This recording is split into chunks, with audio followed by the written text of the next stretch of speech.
বন্ধুরা দেখেন জালে কি পরিমাণ মাছ উঠছে, ইনশাল্লাহ আরো দেখা যাবো। তো দেখি কতগুলো মাছ উঠে জালে। মামু মাছ কে আছে নিচে? অনেক অনেক। এই যে আমাদের রুবেল ভাই কিন্তু মাছ মারতেছে, দেখতেই তো পারছেন, মানে প্রচুর মাছ আছে এখানে। ওয়াও ও ওয়াও, আজকে তেলাপিয়ার যে সাইজ, বাবা রে বাবা, এত বড় তেলাপিয়া আমি এর আগে দেখিনি। মাছ যে কত পাইছি, ম্যাক্সিমাম 40 কেজি মাছ পাইছি। বিশাল বড় একটা তেলাপিয়া পড়ে গিয়েছে।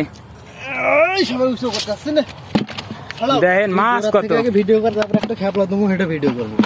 ম্যাক্সিমাম 30 কেজি ওজন হবো, দেখতেই তো পারছেন। ওয়াও, এই দেখেন ভাই, আজকে মালয়েশিয়াতে মাছ মারছি কত কত বড় বড় তেলাপিয়া দেখছেন। ম্যাক্সিমাম 30 কেজি মাছ হবো, ধরলি মাছ আর মাছ, সেই মাছ চার খাও মারছি, উঁচু করার খাইতে না এত মাছ। ওকে ওকে, কি অবস্থা, কি সেই মাছ খাইছি আজকে। শালার বলে বলে মাছ 1 কিলো, চিন্তা করেন, দেখেন 1 কেজির উপরে হবে। সেই তেলাপিয়া আর দারুণ দারুণ শৈল মাছ আমাদের সেই বিগ ম্যান সামনে এই যে মাছ ধরছে। হ্যাঁ, আরে এই মাছটা সবথেকে বড় মাছ। দেখো দেখো দেখো।